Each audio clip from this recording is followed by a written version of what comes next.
everybody. How are you doing today? My name is SuthrnDoc. We are going to be teaching the basics, the bare bones basics, to get you started into the game of what is Disney Lorcana. So, you may be seeing other games, Magic the Gathering, Yu-Gi-Oh, One Piece, all these other games, and you see this wonderful game called Lorcana with Disney characters, and you ask yourself, that looks like it could be fun.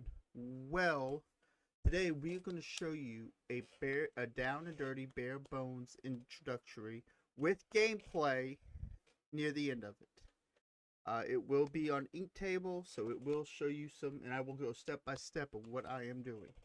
But right now, we are going to go over just all the color variants and everything else, and talk to you about that. Okay, Lorcana has 6 different colors, and they all do different things. The red steel is more for banishing banishing opposing characters, getting out quick and attacking, and making sure you're rushing into the enemy. Red, just going full speed, no brakes, all gas, all the time. Steel is more for having your characters, be able to bodyguard your bigger butt characters to get stuff done with heavy lifting. Your songs, your major songs like A Whole New World, Strength of a Raging Fire. These are all cards you'll learn. Amber. Amber's all about healing up and singing songs. That's your princess. That's most of your princesses. Ariel, Cinderella, all of them are about singing songs and healing your characters and removing damage. Emerald. Emerald is all about being evasive, being sneaky, trying to get stuff done, messing up people's stuff, just messing up their plans, totally wrecking them. That is what Emerald's about. Amethyst. Amethyst is a good color. It's about bouncing and kind of controlling the board when you want to on your turn and making sure the opponent doesn't know what hit him either. Amethyst and Ruby go really, really good together. And the last color we're going to talk about is the meta right now, is the meta color. It is Sapphire.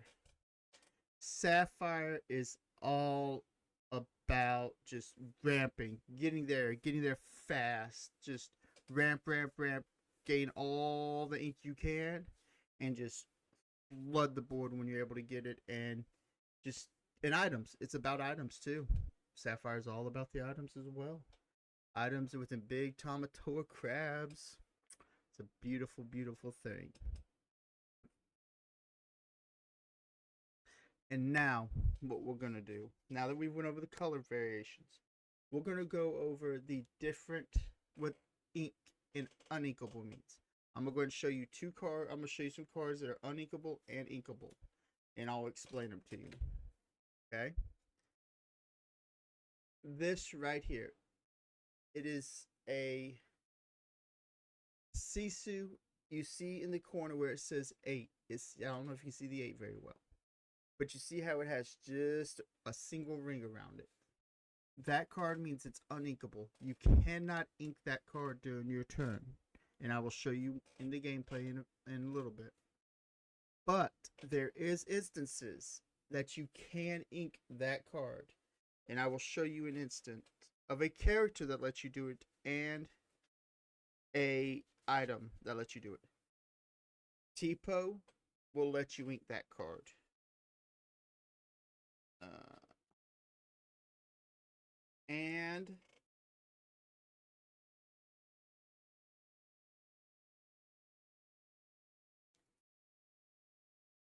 And Fishbone will let you ink that card.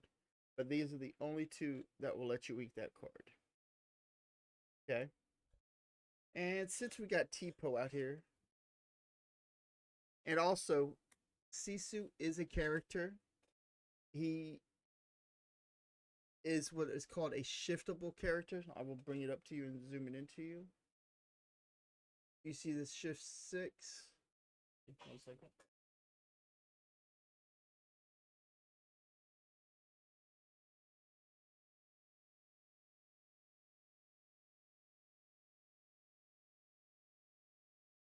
There we go. You see the printing shift 6 means you can pay 6 less for this character to play him, and he has a special ability, which it says these all cards have some type of ability unless they're just plain and neutral, just plain vanilla. Most of them have an ability. It says when you play this character, you can banish any character with power 2 or less. The power is the first number with a circle. The toughness is the second number with the shield.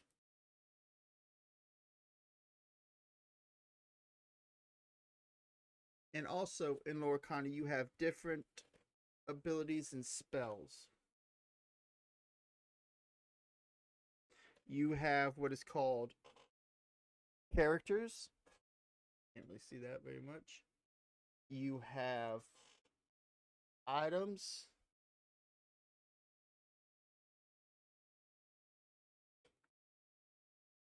One second, I'm trying to see something.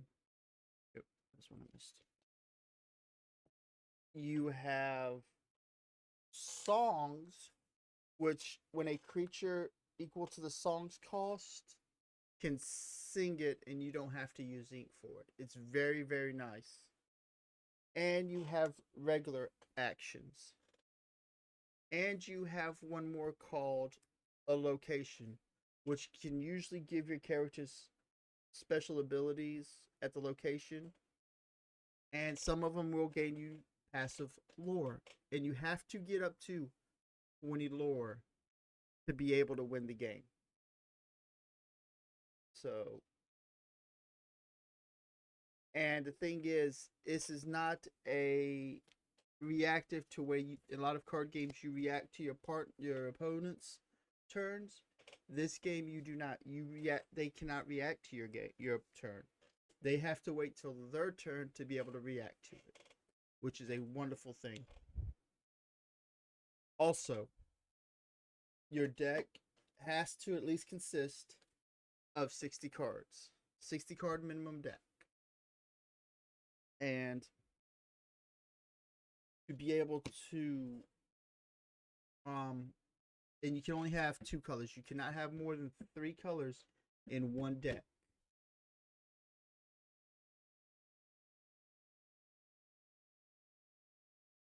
You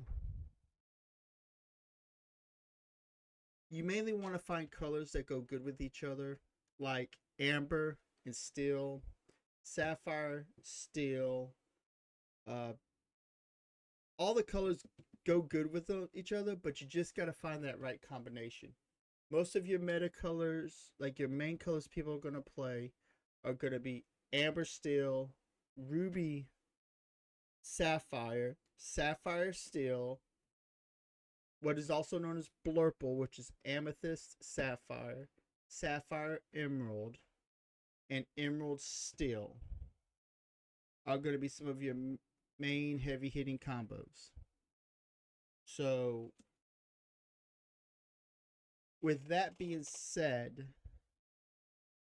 I am going to play a couple of rounds. I'm going to explain every move I do and why I'm doing it. So we're going to take a quick break. I'm going to set everything up and then we'll get it going. Okay, we are back now. What we're going to do is we're going to run what's called Sapphire, Ruby Sapphire versus Sapphire Steel. These are 2 of the main decks right now in this set. And they're 2 of the stronger decks. So what we're going to do is I'm going to play first, and then he's going to go and play.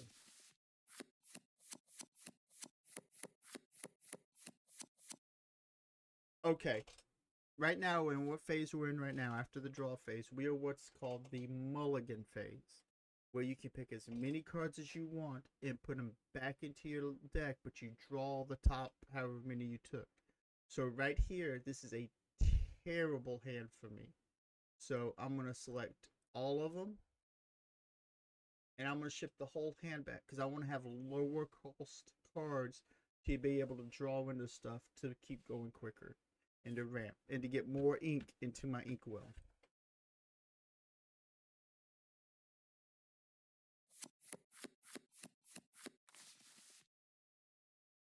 Okay, this is not the best opening hand, but we can work with it. We can get everything done that we need to get done and see how we can do this. First thing we're going to do is we're going to ink a card.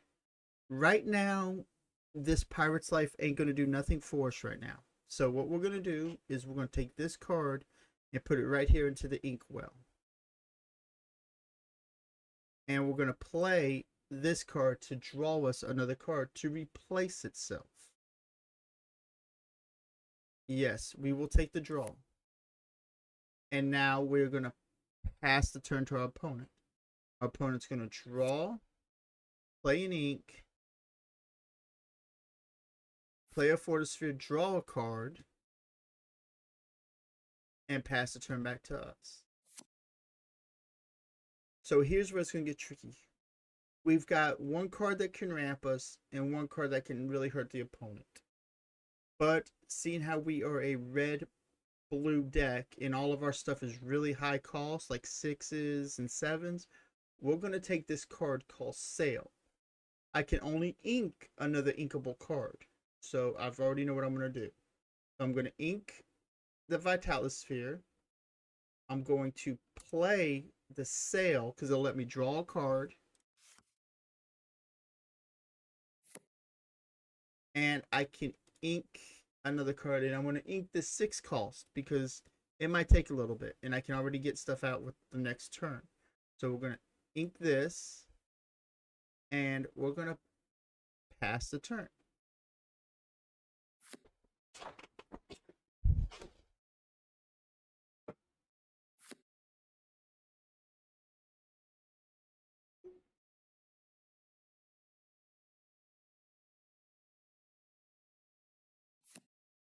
Okay. See how we got 2 of these on top? So what we're going to do is we're going to ink one of these Grandma Talos. With her ability, it says, when you play this character, look at the top 2 cards of your deck. You may put one into your hand. Put the rest on the bottom of your deck in any order. And we're going to play this card, this Hiram Flavisher.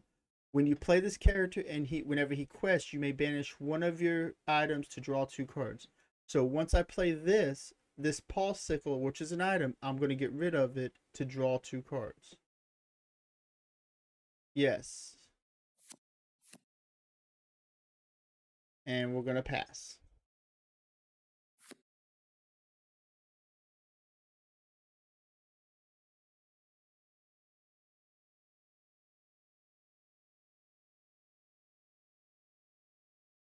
And remember, guys, this is an AI bot I'm playing against, so it's not going to be as competitive as playing against a real person.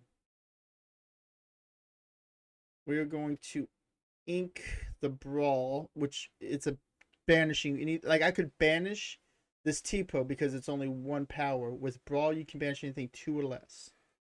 But what I'm actually going to do, just because I want to set up the play, is cancel. We're going to play what's called a Sapphire Coil. During your turn, whenever a card is put into your inkwell, anything that's inkable, or even with a T-Po, it's uninkable.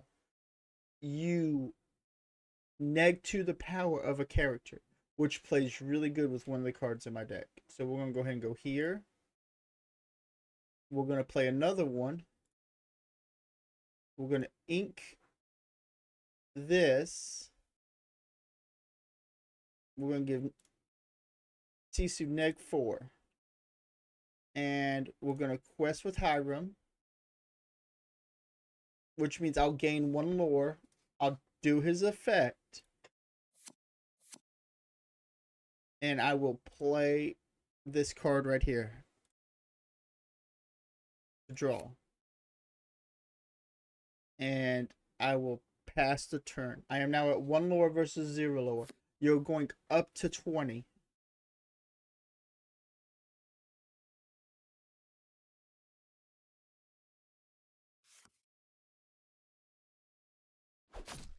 Okay, what he just did there is he put 5 damage with a song called Along Came Zeus. It can go to damage a it can deal damage to a character or an item or a location. Sorry, damage to a location or a character. So what we're gonna do first and foremost is we're gonna ink because we're gonna take this Tipo out. We're gonna ink the Grammatala. Yes, we're gonna neg that down, and we're gonna play this Sisu right here, because when you play this character, you can banish chosen opposing character 1 power or less. Well, Sisu is a -1 power.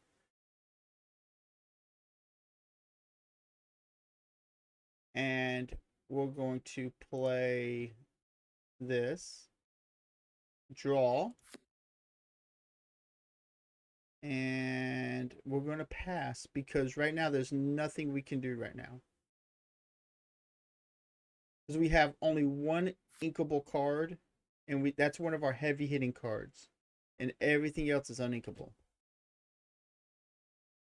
He just played what's called a Scrooge McDuck. He could have exerted 4 items and played it for free, but instead he played it for its cost. And when you play this character, look at the top 4 cards of your deck. You may reveal an item card and put it to your hand and put the rest on the bottom. Very good card. I actually own 3. I had 5. Traded 2 off this past weekend at Charlie's Collectible Show tournament. Yeah, I think we ink the Hiram as much as I don't want to. And we give the -2 to Scrooge, and we play the Madame Medusa. Okay, the Madame Medusa's ability. When you play this character, banish chosen opposing character with 3 or less. We put -2 power on Scrooge McDuck, which makes him a 2, so we can banish him with Madame Medusa. And we will go on quest with the Sisu to gain 2. So go up to 2. And we're going to pass the turn.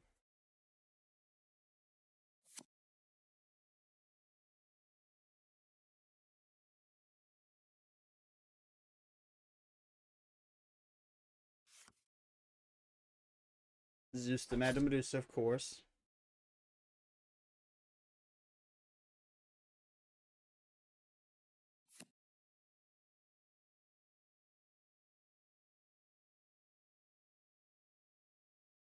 We just played a Maui Shark, which is evasive, which means only other evasive characters can attack this character.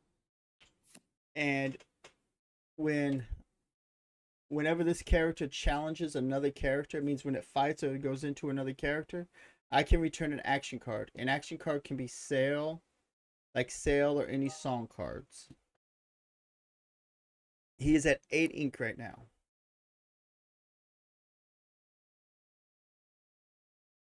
We're going to ink what's a song called Let It Go. You know the song.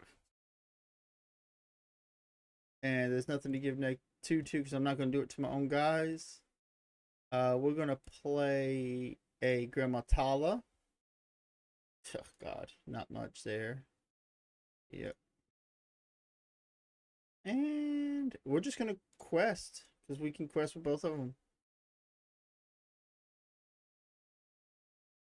And we're going to try to get this game over.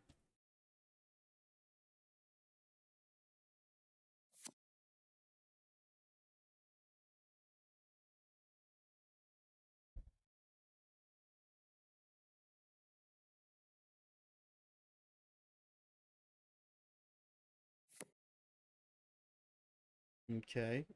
Play card.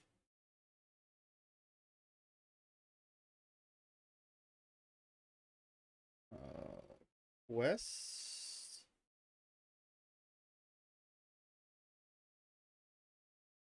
Quest.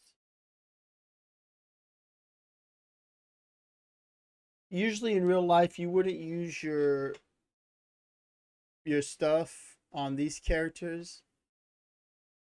You would use them for the bigger ones, the more threatening ones. And we're going to ink a Brawl. No, and pass.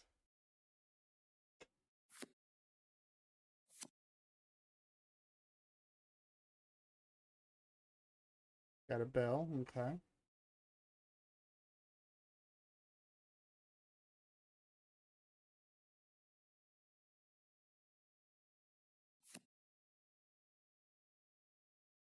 Okay, he's got a bell. Not too worried about it. I'm just looking to see. Okay. So what I'm going to do is I'm going to card ability. Pop one of these paw sickles. It's an ability of the thing. I'm not going to give. I'm just 0. And I'm going to play a card. I'm going to play this Tamatoa. When you play this character, you may return 2 items. 2 items. 1, 2. To your hand. So we're going to play this. We're going to return this and this. We're going to play one of these. The draw. We're going to ink this to -2 this to play this. And we're going to quest. This is what is called a control deck.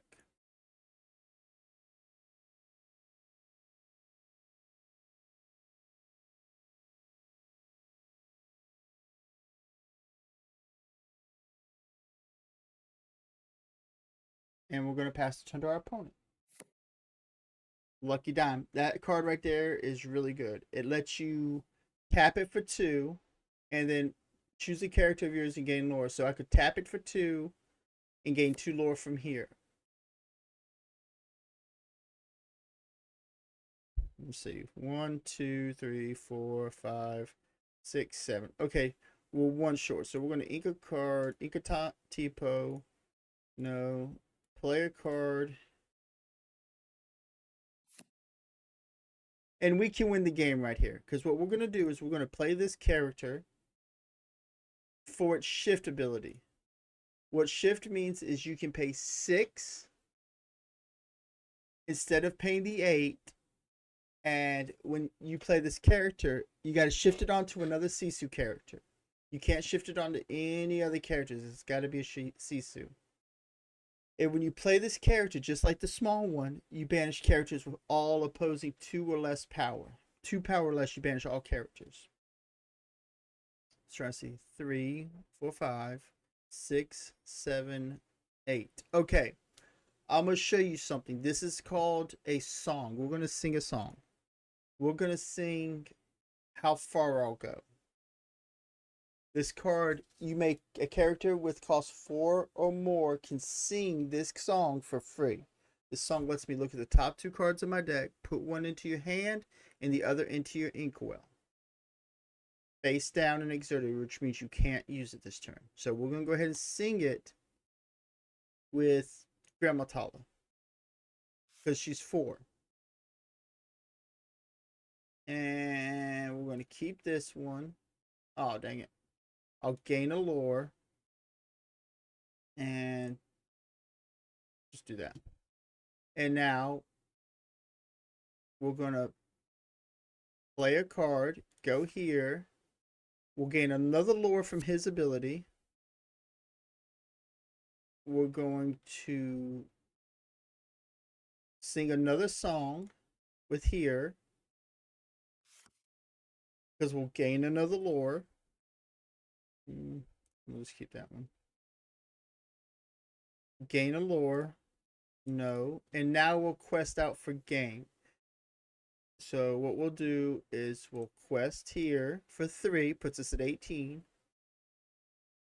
And quest out again for here. For 20 for the win.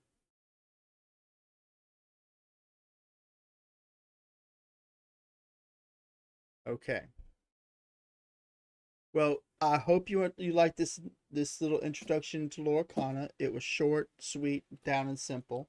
I appreciate y'all for sticking around, and I appreciate it very, very much. Y'all have a wonderful, wonderful day.